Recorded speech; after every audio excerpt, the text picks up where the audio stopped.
Selamat pagi pemirsa Gemopos TV. Beberapa detik lagi kita akan masuk kepada memperingati detik-detik proklamasi 17 Agustus 2021. Kita ingin melihat sejauh mana peran negara untuk memberikan kesejahteraan kepada masyarakatnya. Salah satu peran negara adalah ketika era pandemi ini tidak hanya dibutuhkan memberikan bantuan sosial, tapi bagaimana ketahanan mental diberikan oleh negara supaya mungkin bisa rakyat ini bisa melewati sekaligus menjalani pada pandemi COVID-19.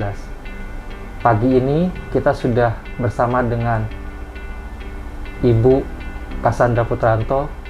Selamat pagi, Bu Cassandra. Bu Cassandra. Siap. Beberapa saat lagi, beberapa jam lagi kita akan memasuki detik-detik proklamasi kemerdekaan Republik Indonesia yang ke-76. Hari ini juga Presiden Jokowi sudah membacakan pidatonya di Senayan di anggota MPR dan DPR. Beliau memaparkan apa saja yang sudah dikerjakan olehnya untuk bangsa Indonesia. Ada satu hal yang terlupakan, yaitu tentang ketahanan mental. Sejauh ini sebenarnya Ibu melihat sendiri gimana sih peran negara dalam memberikan ketahanan mental untuk masyarakat di pandemi COVID-19 ini, sekaligus mungkin juga ini dikhawatirkan menjadi endemi COVID-19 ini. Nah, mungkin bisa dipaparkan ke masyarakat apa yang sudah dilakukan, kalau Ibu boleh melihatnya sejauh sini, evaluasinya. Baik, saya selaku psikolog klinis yang terutama, bahwa dari sebagian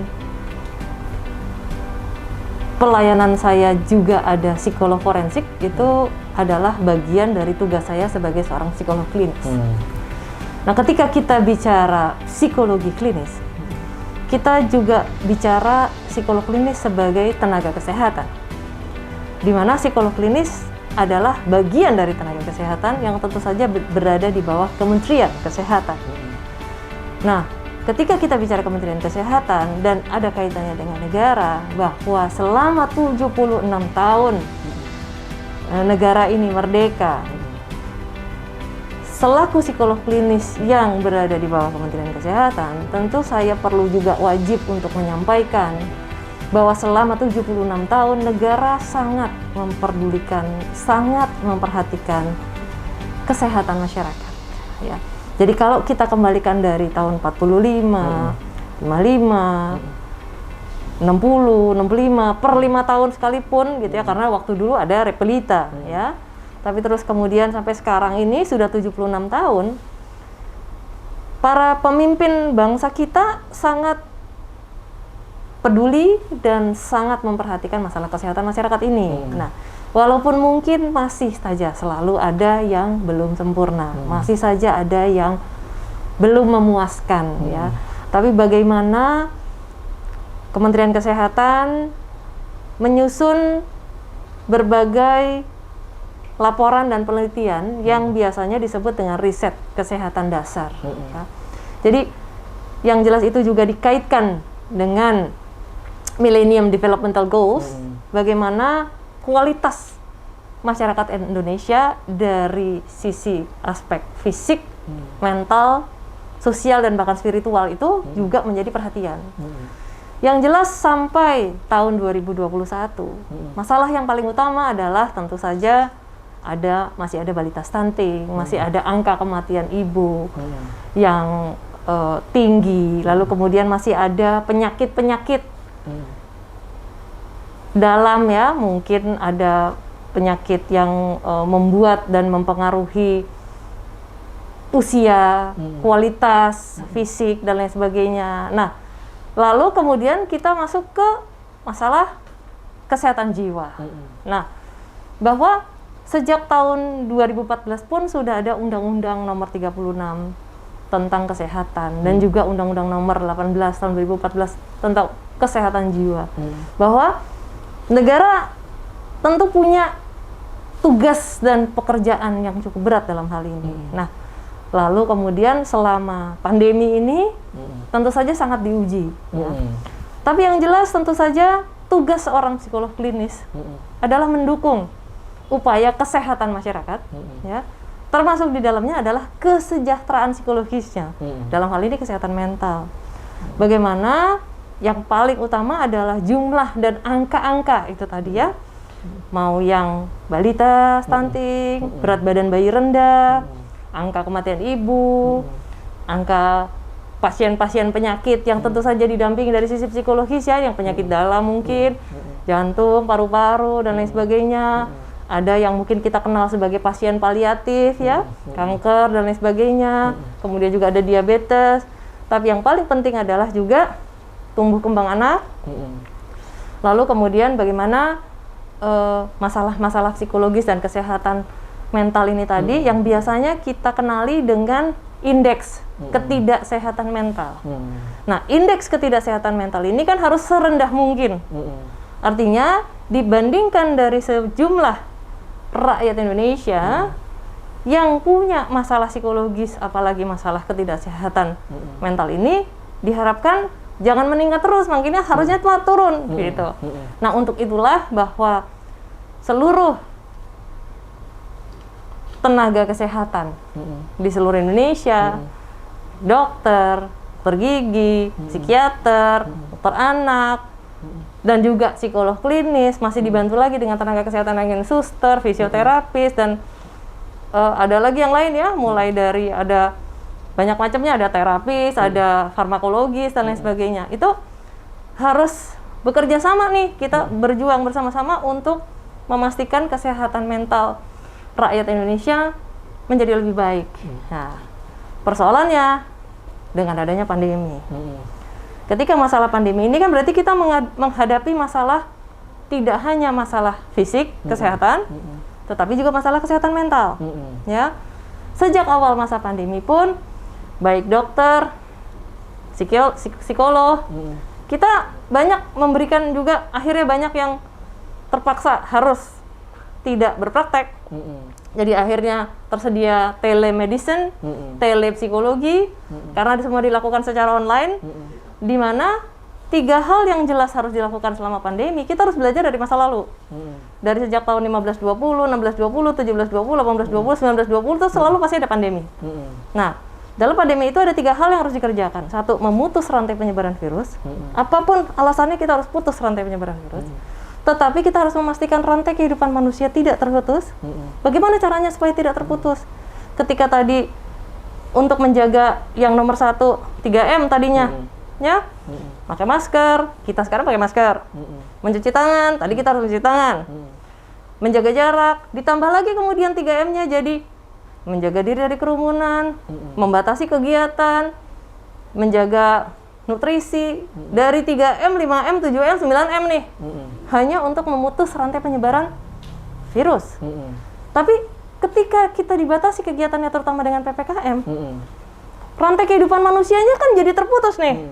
Karena ada yang kehilangan pekerjaan, tidak mendapatkan nafkah, atau terus kemudian juga karena waktu bekerjanya, karena ada usaha kan yang tadinya mungkin bisa sampai jam 10, sekarang jam 6 harus tutup, atau bahkan total sama sekali, yang tadinya mungkin boleh terima 100%, sekarang hanya boleh 25%.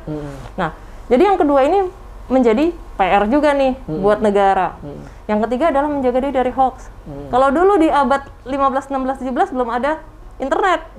Jadi penyebaran hoaxnya masih agak lambat. Sekarang luar biasa. Di mana di internet pun muncullah hoax itu di mana-mana, yang akhirnya juga ikut mempengaruhi nomor 1 tadi penyebaran virus apa? Banyak orang yang menolak vaksin karena menyebarkan berita bohong tentang vaksin. Ya, nah tapi ketika masih banyak orang yang tidak mau vaksin, ya ini nggak putus-putus nih. Kalau ini nggak putus-putus, ya ini rantainya lama-lama makin putus gitu. Nah, sekali lagi saya melihat bahwa negara sudah melakukan nomor 1, mungkin nomor 2 juga sudah mulai, apalagi saya selaku anggota Komisi Etik dan Duta dari program Keluarga Harapan, bantuan sosial itu juga banyak diberikan dan dipercepat dan dipastikan bahwa itu sampai ke masyarakat. Lalu kemudian juga ada bantuan-bantuan yang lain, ya. Tetapi tetap saja bahwa negara harus lebih tegas menurut saya untuk membatasi hoax, karena saat ini masih belum cukup tegas ya. Ketika ada orang yang masih membuat hoax, masih ada yang membuat kontroversial, itu masih agak dibiarkan. Jadi harusnya menurut saya lebih tegas. Yang kedua adalah ketika membatasi penyebaran, membatasi kegiatan ya. Kita tidak boleh mudik lah, bukan nggak boleh mudik sih, dilarang mudik. Tetapi bandaranya masih terbuka, ya, belum tertutup tuh. Nah, negara masih belum tegas dalam hal ini. Baru mungkin akhir-akhir ini saja dibatasi, ya. Ada yang orang keluar masuk atau ada orang masuk. Jadi ini juga akan ikut mempengaruhi. Yang ketiga, yang sekarang harus kita juga perhatikan adalah dampak yang saat ini betul-betul mengancam, ya. Saya sudah mulai melihat bagaimana death toll, jadi orang-orang yang meninggal. Memang kita harus selalu mengisi pikiran kita dengan hal-hal yang positif, bahwa kalau sudah vaksin bisa sembuh kok, ya, supaya orang tidak terlalu takut kan. Dan kita melihat death toll, perhitungan yang meninggal, sampai hari ini kalau nggak salah saya cek antara 16.000 sampai 17.000, ya, dari yang tertular kemudian sembuh. Nah, yang 17.000 ini itu terbagi di kelompok usia yang berbeda, ya. Ada yang di bawah 30, antara 30 sampai 60, atau di atas 60. Dibagi 3 lah kira-kira. Nah, kita bisa bayangkan ketika mereka meninggal, mereka meninggalkan anggota keluarga, meninggalkan anak, meninggalkan istri, meninggalkan suami, meninggalkan keluarga, atau bahkan ada keluarga yang dua-duanya pergi dan anak ditinggalkan tanpa orang tua.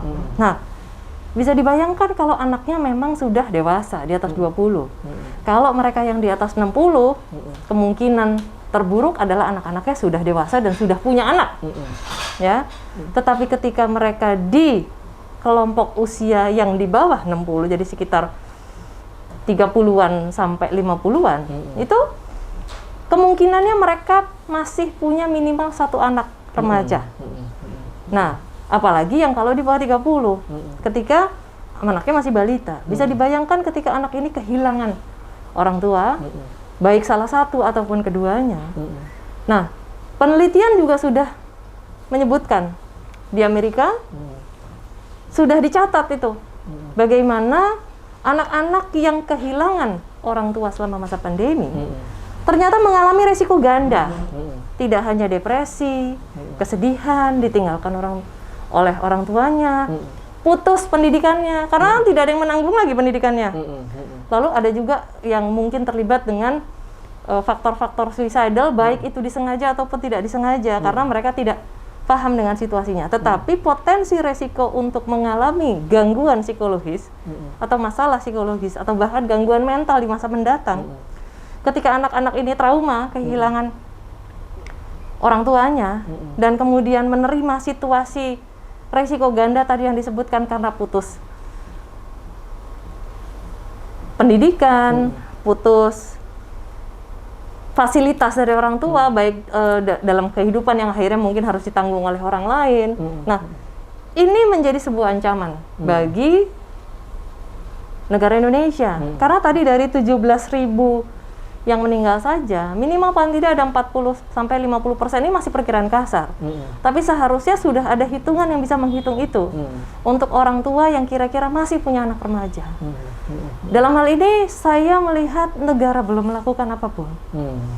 Dan tentu saja saya berharap bahwa hal ini bisa menjadi perhatian bagi negara Indonesia dan terutama orang-orang yang berperan, Kementerian Kesehatan tentu.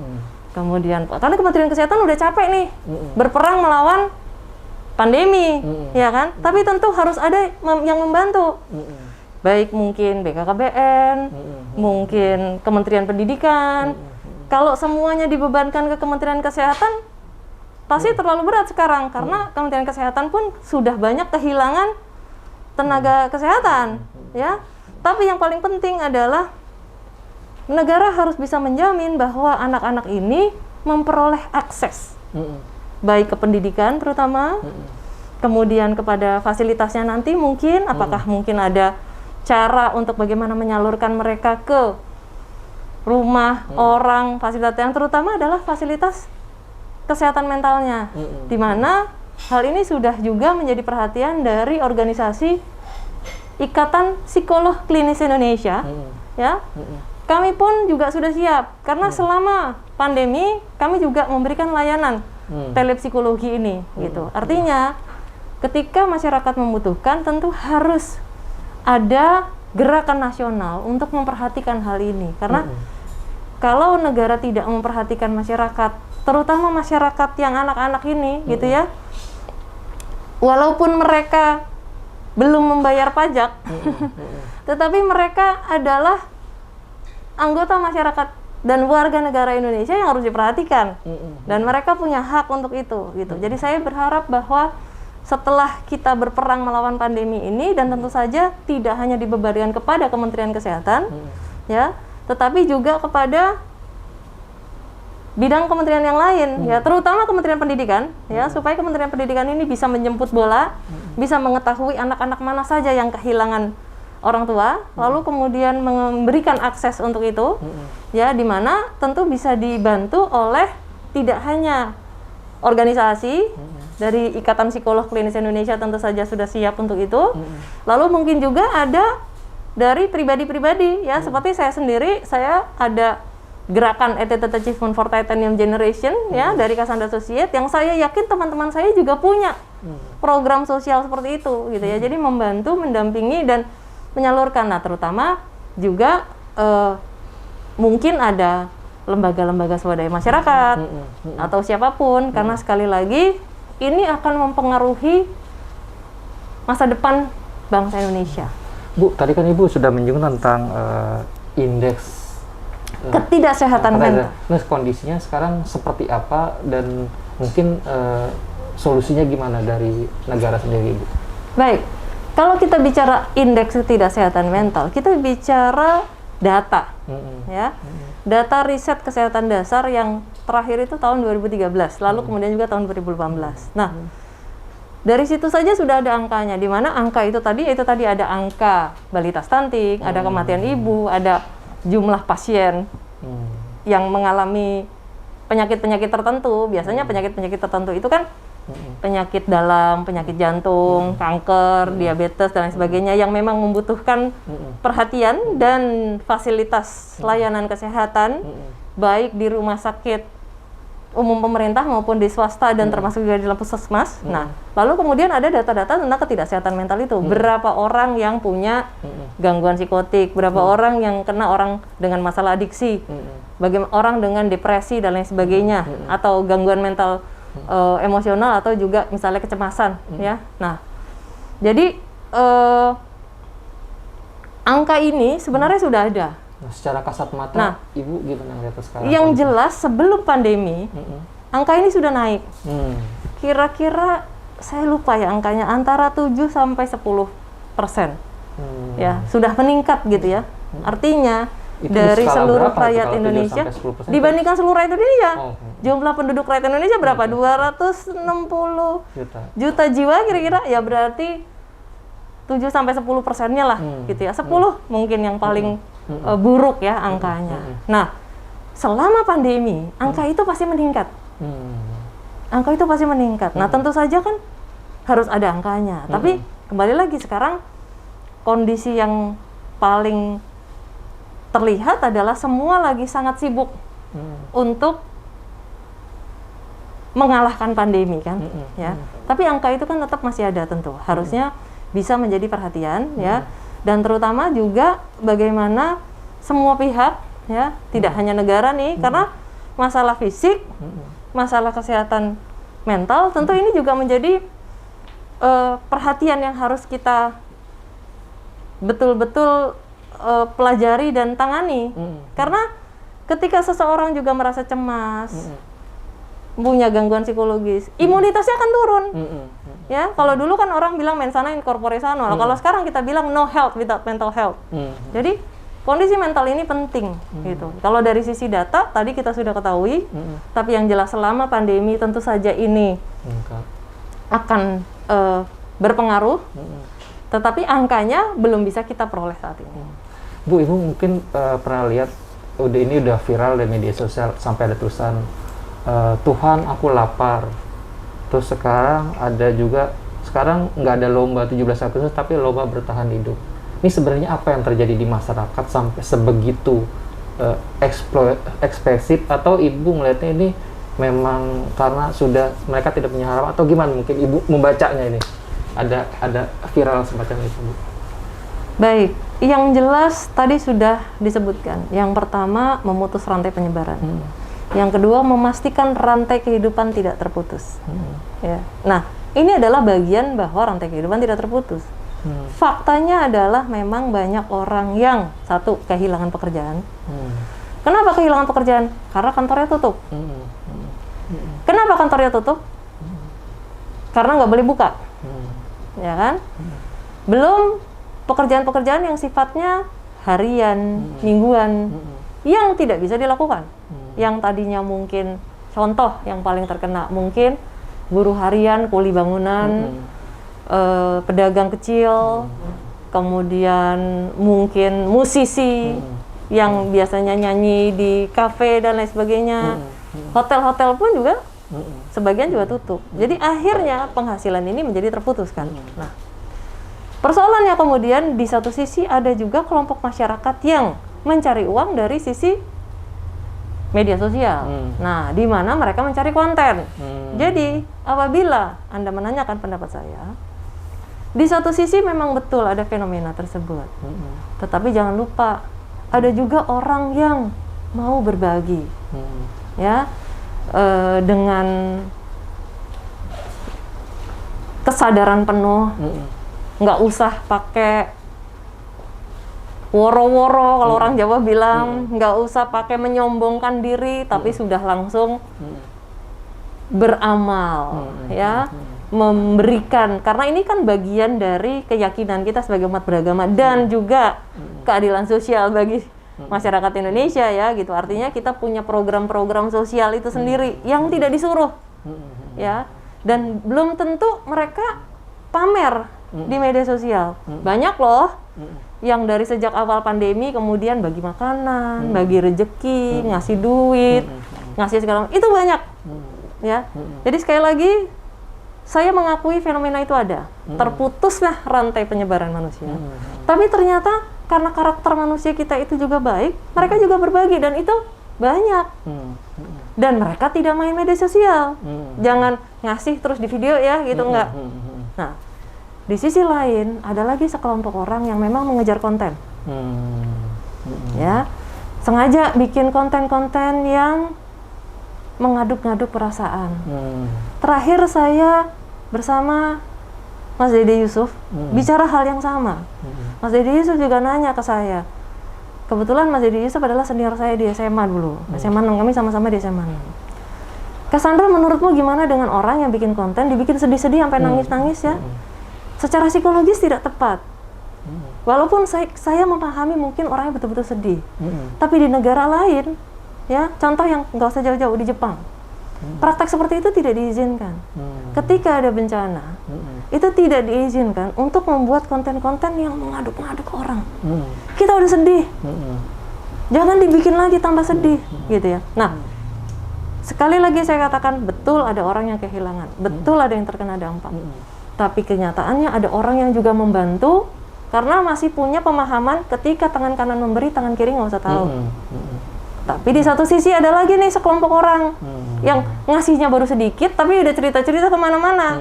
Ngasihnya baru sedikit, tapi di videoin lalu di-viral-viralin kemana-mana. Itu juga ada.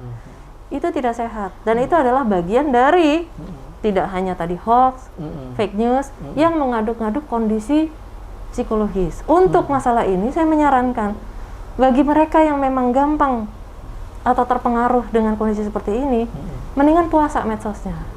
Karena tadi sudah disebutkan juga di dalam 3M tadi, ya kan, menjaga nutrisi. Nutrisi itu bukan hanya nutrisi fisik loh yang kita makan loh. Makan yang mesti sehat, makan sayur, makan sesuatu yang sehat, jangan yang jadi junk food dan lain sebagainya. Tetapi nutrisi juga nutrisi psikologis nih. Apa yang kita lihat mata, apa yang kita dengar. Kalau yang masuk ke dalam mata dan telinga kita adalah sesuatu yang membuat kita menjadi emosional, bahkan terus kemudian malah jadi kita posting marah-marah. Ada orang yang tidak mau vaksin, nggak usah dimaki-maki. Kita deketin aja. Ada orang yang mungkin melakukan satu kesalahan, santai aja juga, jangan marah-marah juga. Jangan sampai terus kemudian kita sesama saudara pun juga jadi ribut, ya, atau bahkan menjadi konflik, ya. Kalaupun konflik sekalipun, ya tentu tidak perlu sampai harus memaki-maki, ya, karena sekali lagi kesehatan mental kita penting. Kalau kita cemas, kalau kita depresi, kalau kita tertekan, imunitas kita turun. Apalagi kalau kita marah-marah dan ngambek-ngambek itu tadi. Jadi ketika kita berhadapan dengan apa yang tadi Mas Adi bilang, gimana dengan konten-konten tadi yang tidak mendidik, tidak edukatif, tidak produktif, tidak kreatif? Menurut saya tidak edukatif, tidak produktif, tidak kreatif. Ya udah, nggak usah ditonton, langsung aja not interested, selesai. Supaya dia nggak keluar lagi. Itu yang saya lakukan. Ya kan, ada mekanisme itu kok. Kita not interested, kita report, kita block, supaya dia tidak mengganggu lagi.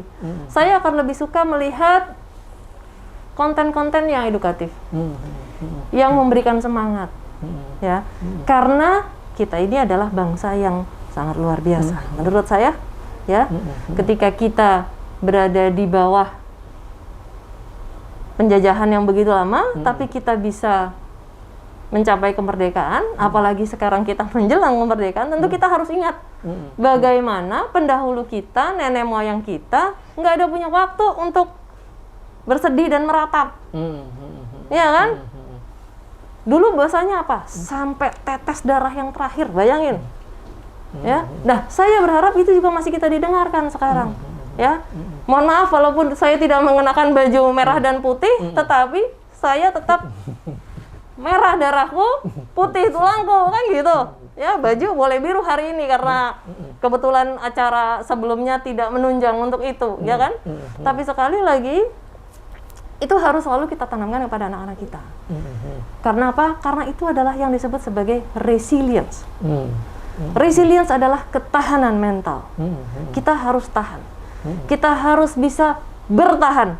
Jadi kalau ada konten-konten yang tadi, ya, yang mereka mau boleh konten seperti itu boleh saja, untuk mereka mau terkenal dan lain sebagainya boleh saja.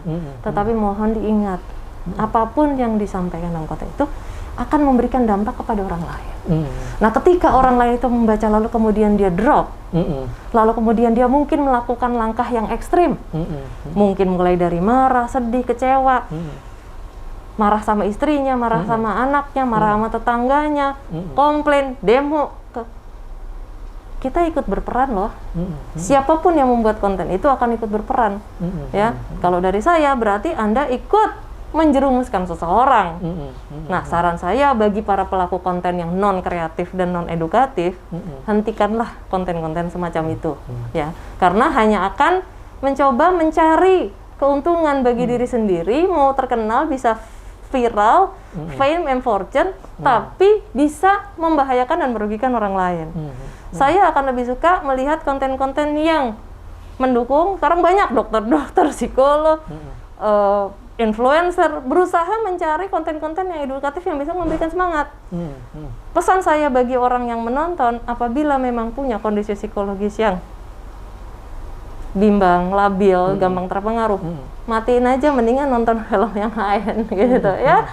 Mendingan nonton atau dengerin lagu yang bersemangat, yang memberikan kita semangat, ya, karena pada saat kita merdeka tahun 1945, yang dikumandangkan di radio, waktu itu belum ada televisi ya, jadi baru radio, ya, adalah semangat-semangat, ya, nggak ada tuh yang pesimis, ya. Jadi sekarang kita tentu harus menghormati.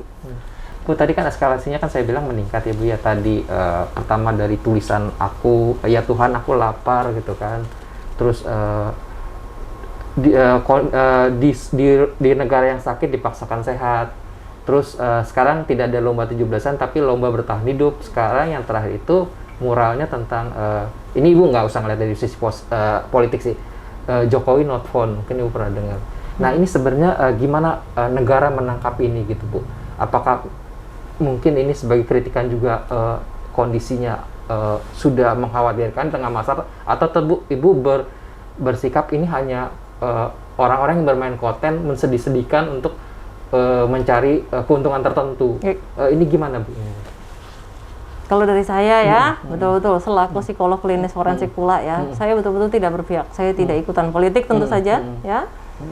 Pada dasarnya penanganan pandemi COVID yang dilakukan oleh negara tentu diharapkan sudah semaksimal mungkin. Dengan segala kelebihan, kelemahan, tantangan, hambatan, ancaman yang ada. Dan memang sulit bahwa di seluruh dunia memang mengalami kondisi yang sama gitu. Walaupun mungkin kita bisa melihat diperbandingkan kalau di Amerika gimana, kalau di Jerman gimana, kalau di Jepang gimana, kalau di South Korea gimana. Tadi saya sudah katakan ada satu yang kurang di negara ini, kurang tegas. Ya, orang masih masuk pada saat itu gitu ya. Terus kemudian juga mungkin ada proses yang tidak contohnya misalnya harganya masih mahal untuk swab, untuk PCR. Kalau di negara lain udah murah nih gitu. Bahkan gratis. Bahkan gratis ya. Dan bahkan ketika isoman pun gratis juga nih, tapi sementara ini masih. Nah, jadi saya melihat negara sudah semaksimal mungkin, walaupun masih ada kelemahannya, ya, masih ada yang perlu diimprove. Dan tentu saja saya tidak bisa menyalahkan orang-orang yang memang akhirnya memberikan kritik. Kritik ini bisa jadi ada kritik yang manis, ada yang asem, ada yang pedas, ya kan? Ada yang pahit malah, ya. Tapi tentu saja negara harus bisa menerima itu. Dan saya berharap Bapak Presiden kita pun adalah tipikal orang yang bisa menerima kritik kok. Dia tidak emosi, dia tidak baperan gitu, dia tidak ngambekan gitu. Jadi bahwa negara menjalankan kepemerintahan, lalu kemudian ada pihak-pihak atau bahkan masyarakat yang memberikan kritik, tentu itu wajar, ya. Nah, tugasnya adalah bagaimana bisa menerima kritik tersebut, lalu mengolah dan kemudian menjadikannya sebagai sesuatu yang tentu saja baik untuk masyarakat. Tetapi sekali lagi tentu harus dikembalikan lagi kepada masing-masing, ya. Apakah kritik itu memang kritik untuk membangun atau kritik yang memang untuk destruktif? Karena lagi seperti tadi saya katakan, apa yang kita lakukan, apa yang kita sampaikan, apa yang kita sebarkan, itu akan ada balasannya ke kita loh, gitu ya. Siapa menabur angin akan menuai badai. Ya, ini bagian dari kondisi psikologis juga, ya, yang mungkin sebagian mungkin ada filosofi dan agama juga, ya. Karena dasarnya ini adalah law of attraction. Ketika kita melakukan sesuatu, itu akan ada yang berbalik ke kita, gitu. Jadi kritik boleh, ya, tetapi tentu saja harus yang membangun. Bahwa negara tentu saja tidak boleh jumawa merasa udah paling benar sendiri, nggak boleh. Harus bisa terima kritik, ya. Tapi sekali lagi kritik ini harus disampaikan dengan cara yang beradab, dengan cara yang berbudaya, ya kan? Nyindir boleh, bikin meme apapun juga boleh, kan gitu ya. Dan tentu saja memberikan ruang untuk perbaikan, ya. Nah, negara tentu bisa menerima, mempertimbangkan lah ya saran-saran ini, gitu ya.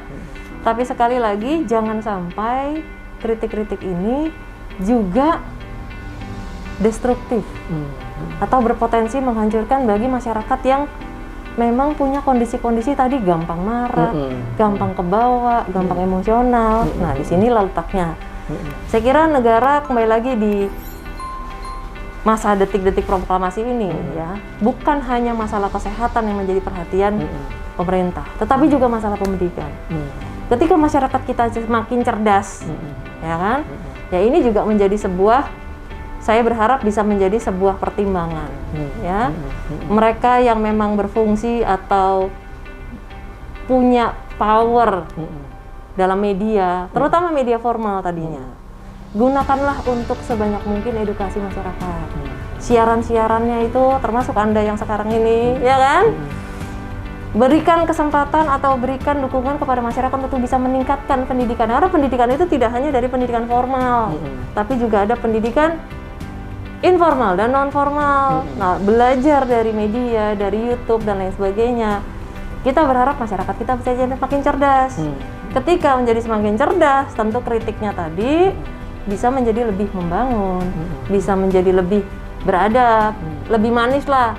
Walaupun pahit sekalipun, tapi bisa disampaikan secara manis, kan gitu.